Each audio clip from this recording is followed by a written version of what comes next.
Hi, I'm Adam Summer. You're listening to the Yerushalmi Talk podcast with the support of the Yeshivat Devar Yerushalayim in Har Nof, Jerusalem. This is Terumos, Chapter 2, Halacha 2. This is part 2 of the shiur, and we're on the Art Scroll 23b1.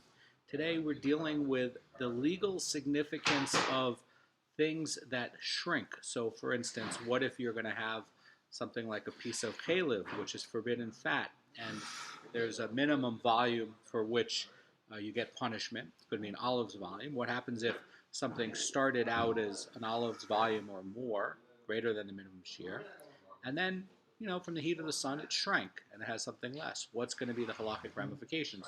This also is going to work with Terumos, because you're also going to have things like figs that can go from fresh figs to dried figs. And then what happens if you're doing tithing by volume? So we want to know, is it going to count where you're looking at the original, or when you're looking at the final amount? So we left off last time looking at Rabbi Yossi, the father of Rabbi Ishmael, where he was saying in the Gemara that according to Rabbi Yossi, somebody views the shrunken fig as if it's swollen in the full-size flesh. And then when Rabbi Yossi is sitting there doing the tithing, he's giving the dried figs, but he's doing it as if they are the fresh figs. In other words, he is looking at the original starting volume of the figs. And so the Gemara ended off in the end of part 1 of this year saying that Rabbi Yossi took for himself baskets of fresh figs, and the volume was deemed to be the same as those of the dried figs that he separated. Now, today the Gemara is going to try to get into the understanding of Rabbi Yossi's very novel position, right? Because again, what did he do in tithing? He took something that was dried out, looked at what the original would have been, and did that for tithes. So the guy is getting the Kohen is getting a smaller volume, but can you do it where you're actually looking at, the original before it shrank? So this is going to be important for shrinkage, for halachic ramifications. How are you going to count it? Because shrinkage really does happen with foods. So they're going to try to understand Rabbi Yossi's position, and Rabbi Yonah and the Amara Rabbi Yossi both say that it is the way of a swollen fruit to shrink, but it is not the way of shrunken fruit to become swollen. In other words, we're not going to view the dried figs as swollen and equal in size to fresh ones. Rather, they're judged according to the actual shrunken size. And the Tana Rabbi Yossi is going to allow somebody to separate dried figs from the fresh, despite the difference in size. And it's going to be signifying that he's not concerned about a potential loss for the Kohen. And he's going to hold that the tithes are always reckoned by number. So according to Rabbi Yossi and the Amara Rabbi Yossi, Rabbi Yonah and the Amara Rabbi Yossi, the halachic size of a dried fig is not determined by the fact that they were swollen before, but they're really judged by the actual current size. Now, the Tana Rabbi Yossi rules that somebody can separate dried figs on behalf of fresh figs by number. So it would seem that he's going to consider this a valid method of separation, even though the Kohen gets a loss.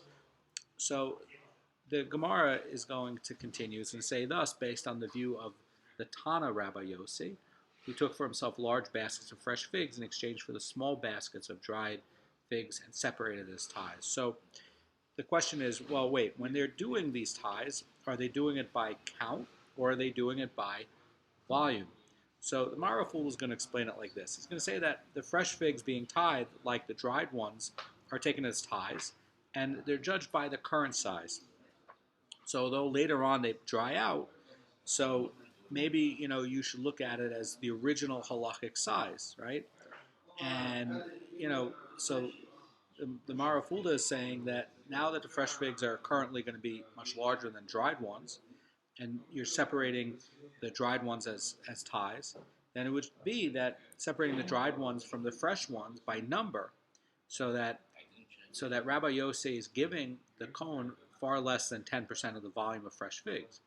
And the Gemara is expressing this by saying that Rabbi Yossi took himself large baskets, we have a greater volume of fresh figs, and he's giving to the Kohen a smaller volume of dried figs. So according to Rabbi Yossi, this disparity of volume is going to be permitted. Again, there's a question here. Is it going to be where you're going to look at it as doing it by count? So if I have 100 fresh figs and I have to separate out Truma Gadola, I'm just going to hand them 2 dried figs, even though the volume is much smaller. Or is it going to be where I'm going to look at it where this was swollen, these dried figs were swollen, and it's gonna start out where you're looking at what is the halachic recourse when it starts out. In other words, when it's a dried fig, you have to separate out Truma Gadola. And because you have to separate out Truma Gadola, you're doing it while it's going to be fresh. And what's that going to be? That's going to be a fresh fig. So the fact that it shrank later on into a dried fig, and then you're handing them the dried fig, the other position that Rabbi Yossi, Rabbi Yerushalmi was explaining of Rabbi Yossi was going to be that you're looking at the full size, and then you're doing it where when you're separating out the ties, the volume should be the same, right? Because you're saying that this was a fresh fig before, and so the volume is the same even though it dried out. Because halachically, when it was fresh, that's when the tithing obligation was there. The fact that it dried out later on, okay, that's the question. So there's a malokit to try to understand Rabbi Yossi's position. One way is that the original size is what's going to matter. The other is going to be, well, if you're separating out by count, and if it shrank by volume, maybe it's not a big deal. So the Gemara is going to try to shore up the position of Rabbi Yonah and Rabbi Yosa the Amara, who dispute Rabbi Yerushalmi. And again, Rabbi Yerushalmi is saying that you're going to go by the original size, and Rabbi Yonah and Rabbi Yosa are going to be saying that you're looking at the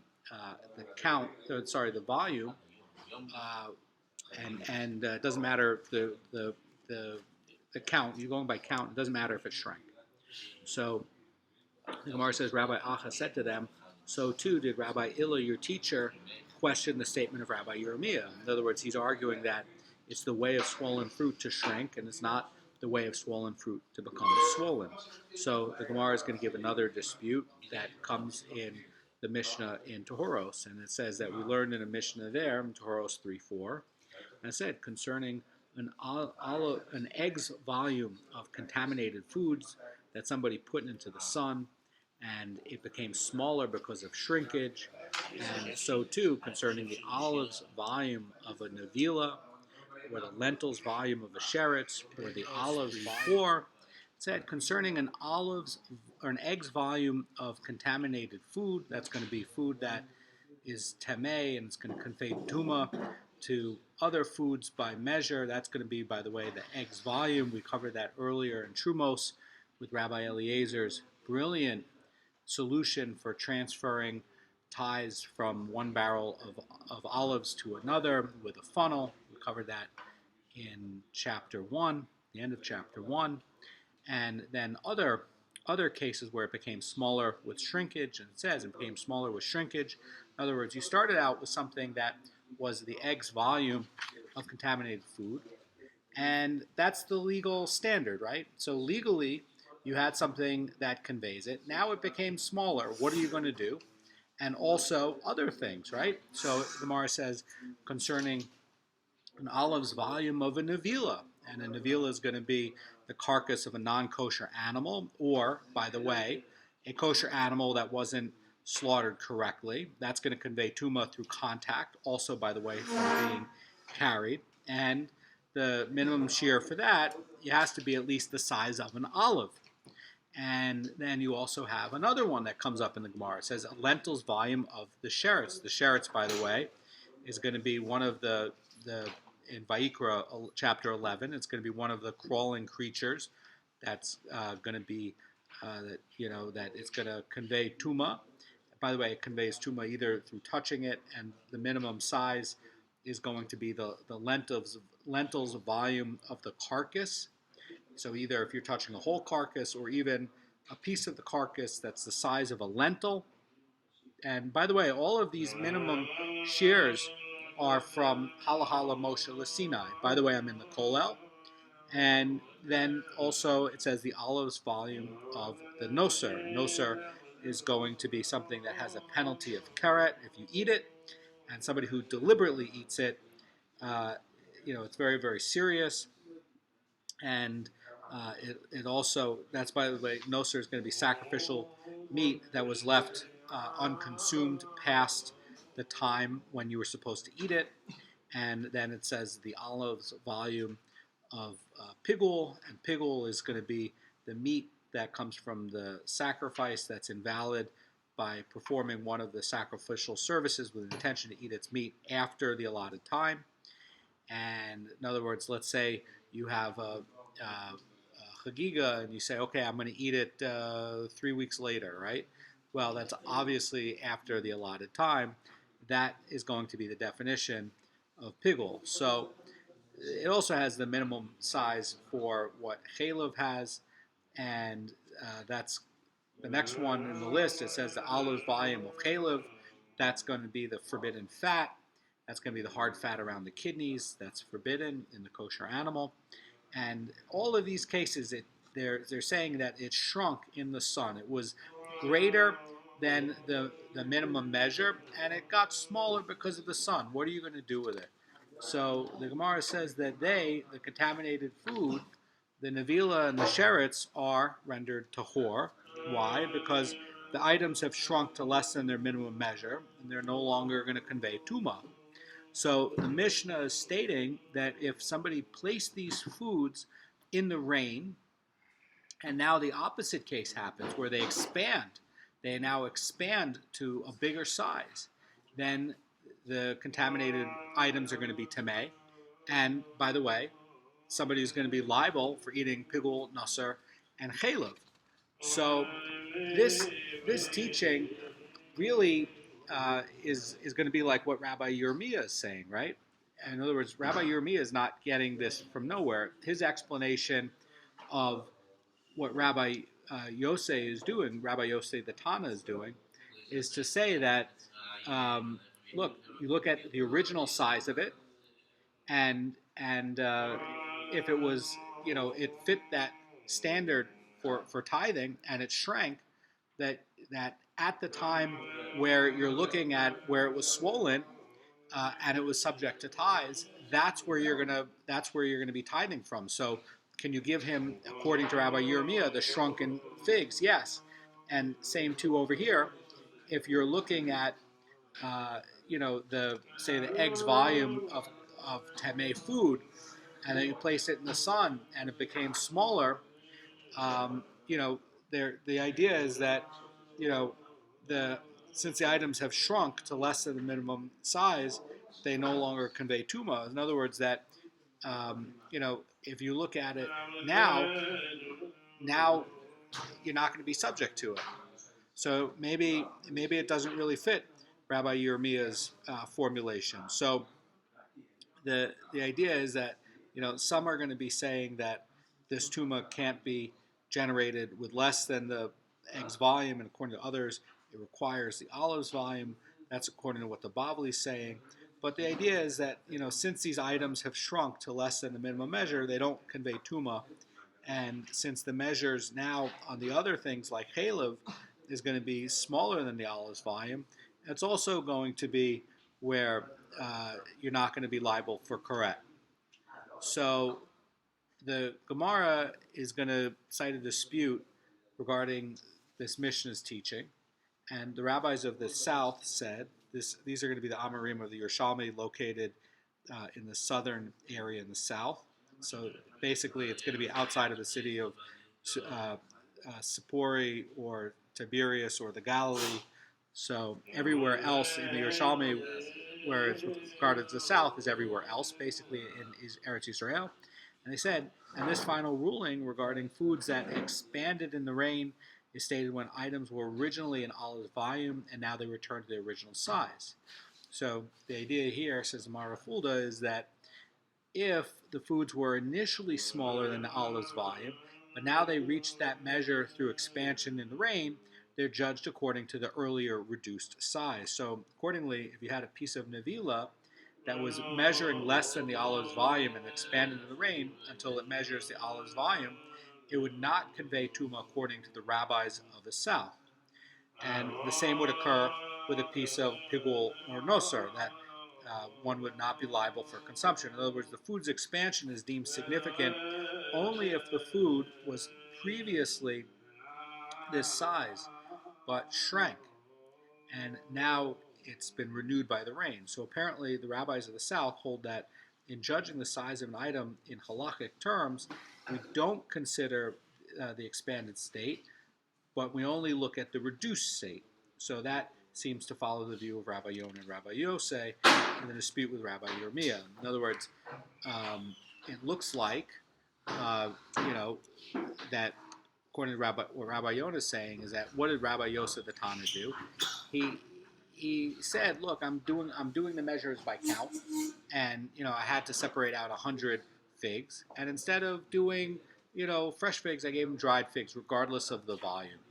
Rabbi Yirmiyah is coming along and saying, no, you look at the halachic status of it when it's going to be a fresh fig and when it's legally significant at that point, and the fact that it shrank, right? So you can dispatch it with that. Now the question that comes up in the Mishnah Ocholos is going to be that, wait a second, if it's now smaller than the minimum shiur because it shrank, well, maybe it's not going to be subject to tuma or karet or something like that. But what about now if it expands? So the last position was that if it shrinks, it's not good. You're not going to be liable. But if it expanded in the rain, you're going to be liable. There's an opposing view to this, and the Gemara says that Rabbi Yochanan and Shimon ben Lakish both say that even if the items were not initially the olive's volume, and they are now deemed to be so by expanding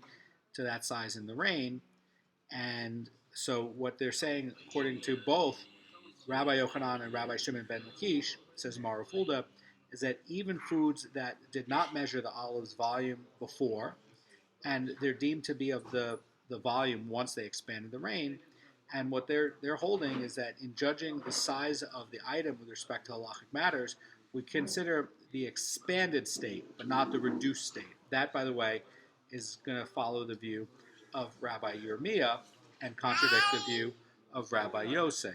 So the rabbis of the south are ruling something a little different. They're saying that unless these foods were once the required size, and their present expansion would not determine their halachic status. So this would seem to accord to the view of Rabbi Yonah and Rabbi Yosei, who are going to say that the volume of a dried fig is going to be not by the expanded state, but by the shrunken state. And Rabbi Yochanan and Rabbi Shimon ben Lakish are both ruling that if these foods were not previously the required size, the halachic status is determined by the present expansion only, not shrinkage, but expansion. And so what they're going to do is they're going to follow the view of Rabbi Yirmiyah, who's judging the volume of the dried fig by its expanded state, not the shrunken state. So it emerges that the dispute with Rabbi Yirmiyah versus Rabbi Yonah and Rabbi Yosei actually parallels what these other Amorim, Rabbi Yochanan, Rabbi Shimon ben Lakish, and the rabbis of the south are talking about. So there's a parallel between these disputes. The Gemara is now going to reverse itself and argue that, in fact, the disputes are not the same. And so the Gemara is going to present a new approach to this dispute of the earlier Amorim.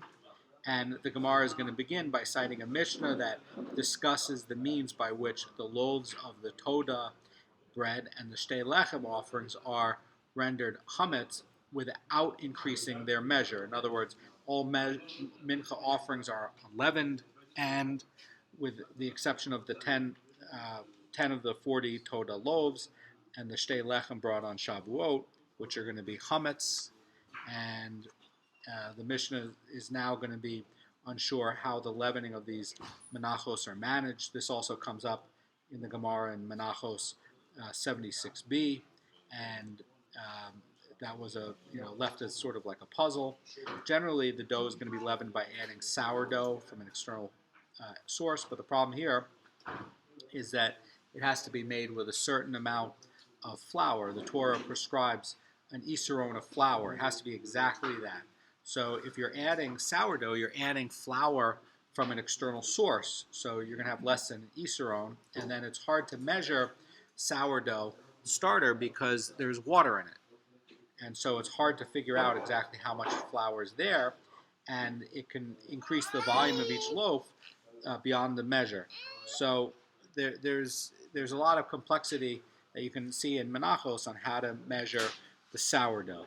And over here, according to Rabbi Yehuda, one is going to bring sourdough from elsewhere. They're going to place it in the measuring vessel, and they're going to fill the vessel with flour. And according to Rabbi Meir, they're going to remove a small portion of flour from the mincha itself, and they're going to knead it into dough, which is then going to be used to leaven the mincha. The problem with Rabbi Meir's formulation is you can't really do it fast enough to do it within the allotted time. Anyway, the Mishnah over there in Menachos, in Bavli 52b, talks about it, and it's saying that they said to him, it too, the mincha that's prepared with sourdough would be either undersized or oversized. And the idea is that the sourdough does not take up the volume because of the flour, and it distorts the measure. And the other issue is that sourdough can take like a day to make proper sourdough that's going to leaven something. You can't do it in 20 minutes. It doesn't work. So you need to have something that might already be pre-made. That's Rabbi Yehuda's point. So the Gemara is going to identify the source of this response. It says, who is referred to with the phrase, they said to him. This is going to be Rabbi Meir, who rules that the mincha is leavened with dough formed with its own flour. And Rabbi Meir rejects Rabbi Yehuda's approach because it renders the mincha either undersized or oversized according to Rabbi Meir's explanation of how Rabbi Yehuda proposes to do it. Rabbi Yehuda is saying that you bring sourdough from an outside source and you put it in. And the Gemara says that sometimes the sourdough is superior quality and well leavened and is greatly expanded. And by the way, it also affects the bread. The bread has to rise quickly enough. So if it's low quality sourdough starter, your bread's not going to expand fast enough. So in this case, the Gemara says if the vessel would contain only flour and not sourdough, the contents would be compact. In other words, the volume of the sourdough is going to be greater than the original volume of the flour it contains. And so in other words, you're not at an isaron of flour. And the Gemara says if the sourdough is superior quality and expanded, you're going to view the expanded sourdough as if it's compacted and according to the size of the dry flour content. So accordingly, that mincha would be considered to be undersized. So Rabbi Meir's problem with how Rabbi Yehuda proposed how the temple handles it is going to be that either you're going to end up where the sourdough from outside is either going to be really good quality sourdough starter, it's going to have more flour, and so you basically created a bigger toda bread than required, or it's going to be lower quality sourdough, and it's going to have a smaller amount, and so you're going to end up where you're not at an isaron. The problem with Rabbi Meir's formulation is that if you're taking the sourdough and you're making the sourdough from its own contents, you have to make sure that this is really leavened. And so it takes time for the sourdough to leaven, and you can't necessarily do it within time for getting the offering done right. So you have really, a push and pull with how to do it. And the Gemara is going to use this to try to look at Rabbi Yirmiyah's dispute with Rabbi Yonah and Rabbi Yosei, and also the dispute between the rabbis of the south versus Rabbi Yochanan and Rabbi Shimon ben Lakish. And, accordingly, they can be both understood by Rabbi Yirmiyah and according to Rabbi Yonah and Rabbi Yosei. So the Gemara is going to begin with Rabbi Yirmiyah's view of the earlier dispute, and the Gemara says, according to the opinion of Rabbi Yirmiyah, who judges the halachic status of dried figs according to the expanded state, the rabbis of the south, Rabbi Yochanan and Rabbi Shimon ben Lakish, all three of them would say one thing regarding the oversized mincha, namely that the law demonstrates that where an item's expansion represents its natural state, its volume is judged by the expanded state. So, for this reason, we're going to judge the oversized mincha and likewise the basket of the dried figs by the expanded state. So even the rabbis of the south are going to agree that in this case, the item's volume is determined by the expanded state. Their dispute with Rabbi Yochanan and Rabbi Shimon ben Lakish is dealing with a case where the item's expansion does not represent the natural state. And so specifically, the case of food items that expanded in the rain. So according to the rabbis of the South, the expansion that derives from the absorption of fluids is not a halachically significant one. So according to Rabbi Yochanan and Rabbi Shimon ben Lakish, it is. And all three are going to agree, however, that with regards to the flour of the oversized mincha and the dried figs, that it's the expanded state that's halachically significant. So in their dispute, it's not going to parallel the dispute of Rabbi Yirmiyah versus Rabbi Yonah and Rabbi Yosef. So the Gemara first assumed that the ruling of the rabbis of the South that items swollen by the rain are not judged according to their expanded state. And in fact, when Rabbi Yochanan and Rabbi Shimon ben Lakish are talking about the rain expanded items, they're looking at the expanded state. That also, by the way, is going to be Rabbi Yirmiyah's view, and the Gemara is going to say, well, maybe that's not the case, and rather both the rabbis of the South and Rabbi Yochanan and Rabbi Shimon ben Lakish are going to accept the view of either Rabbi Yirmiyah or Rabbi Yonah and Rabbi Yosef. So in this dispute regarding items that are swollen by the rain, that is going to be a different matter. And that's going to be coming about because of a natural thing. So the Gemara looks at the view of Rabbi Yirmiyah, and the Gemara is going to illustrate his view and demonstrate the agreement of all three earlier Amorim by citing Rabbi Meir's ruling regarding the oversized mincha. And Rabbi Meir rules that we judge the volume of poorly leavened sourdough not by the actual size or the reduced size, but by the expanded state of the flour before kneading it. And so Rabbi Yirmiyah, in explaining Rabbi Meir's reasoning, would argue that it is because of this expanded volume that the flour's natural state, you look at it before it was compacted through kneading. And by this reasoning, the dried fig should also be judged by the expanded state, since it represents the fig's natural state before it shrank. And certainly Rabbi Yochanan and Rabbi Shimon ben Lakish and the rabbis of the South would accept Rabbi Meir's ruling on the oversized mincha. So it follows that they agree as well that the dried fig should also be judged according to the expanded state. So they all agree according to the ruling of Rabbi Yirmiyah. But for the dispute concerning the Mishnah and Taharos, the idea is like this, that the Tana of this Mishnah holds that in determining the item size in matters of halacha, we're going to consider the present state, whether it expanded or reduced. So in the Mishnah's first case, where the foods became shrunken in the sun, they're deemed not to be the required size since they're presently reduced. But in the Mishnah's second case, where the food expanded in the rain, the Tana is going to rule that they are the required size. And since at the present state they expanded. So the rabbis of the South are going to qualify that ruling, and they're going to argue that even if the food's volume is generally judged according to the present size, this does not necessarily hold true when the expansion consists of nothing more than the absorption of external fluids, like something that occurs in foods that expand in the rain. An expansion of this sort is going to be deemed significant only if the item originally measured an olive's volume. But where it did not previously measure the olive's volume, in the expanded state, it's not going to be deemed to be significant.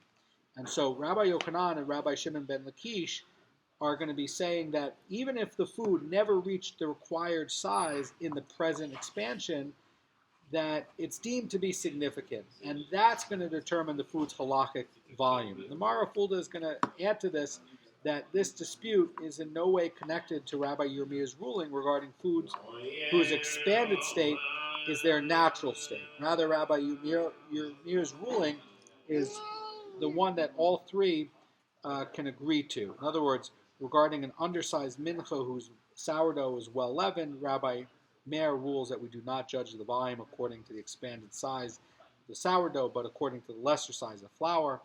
And presumably Rabbi Yirmiyah would explain by saying that there too we determine the volume following the flour's natural state, which in this case is going to be smaller than the sourdough. And so it seems that this dispute with the sourdough does not exactly parallel the dispute of Rabbi Yirmiyah versus Rabbi Yonah and Rabbi Yosei on the figs. So the Gemara is going to present Rabbi Yonah and Rabbi Yosei's view of the earlier dispute, and according to the opinion, says the Gemara, Rabbi Yonah and Rabbi Yosei, who ruled that we're going to judge the halachic status of dried figs according to the reduced size and not the expanded size. All three of them, in other words, the rabbis of the south, Rabbi Yochanan and Rabbi Shimon ben Lakish, would say one thing regarding the undersized mincha. So what is that going to demonstrate? So the idea says the Pnei Moshe is that it's going to demonstrate that we do not judge the volume of an item according to the expanded state. And it's for that reason that the volume of the undersized mincha, like the figs that have shrunken, is going to be determined not by the food's expanded state, but by the reduced state. And so to this, Rabbi Yochanan and Rabbi Shimon ben Lakish can agree. And as for the dispute with the rabbis of the south, it concerns the specific case of food items that expanded in the rain. And according to Rabbi Yochanan and Shimon ben Lakish, the expansion is going to be engendered by the absorption of fluids, and that's going to constitute a substantial expansion. According to the rabbis of the south, it does not. Anyway, their dispute does not parallel the dispute of Rabbi Yirmiyah and Rabbi Yonah. Rabbi Yonah and Rabbi Yosei. Rabbi Yosei the Amarah. So the Gemara is going to cite an incident in which the Amorim disputed the law of a food that expanded through the absorption of water, and there are those of the household of Bar Pati who cooked rice of tevel, and they forgot to rectify it beforehand, and the scholars thought to say that they should take raw rice of volume corresponding to that of the cooked rice, and then separate the tithes. Now, in the scholars' view, this expansion induced by the absorption of fluid is legally significant, and that's the idea, it's significant. And therefore, the cooked rice whose absorbed water caused the volume to expand is going to be judged at the current volume. Now, Rabbi Yosei the Amarah says to them that I say to you this, that the food's expansion has legal significance, but only regarding food whose way it is to expand. So this is not going to include rice, which expands only through the absorption of water, and whose expansion is therefore without legal significance. In other words, Mara Fulda explains it in saying that in this case, the rice expanded only because it absorbed the cooking water. According to Rabbi Yosei, the expansion achieved through absorption of fluid is not deemed significant, and it does not represent the rice's natural state. And regarding this matter, then Rabbi Yosei is disputing Rabbi Yochanan and Rabbi Shimon ben Lakish. So the idea is going to be that in the final way to look at this, it must be that Rabbi Yochanan or Rabbi Yosei the Tana went ahead and separated by count, and the looking at it where you say it must have had a halachic status at the time when the fruit was fresh and then it happened to shrink. Well, the change of status is going to only be, as it turns out, where if it was in the natural state and expanded naturally, that's going to change the halachic status. So, for instance, if you have a case where you had pigul that was under the size of the olive's volume, and then it absorbed rainwater naturally, and it got to be the olive size or larger, and then somebody purposefully went ahead and eaten it, would it be subject to penalties? Yes. Why? Because in the natural state, it absorbed it. Now, the rice is a little bit different. It's cooking in cooking liquid. So if you left the rice alone, would it expand to that size? No. So the idea is that when you're looking at the mincha and the expansion, we're looking at the expanded size. And that's going to have halachic significance. And we're not looking at halachic size in terms of shrinkage. We're only looking at it in terms of expansion. Have a great day.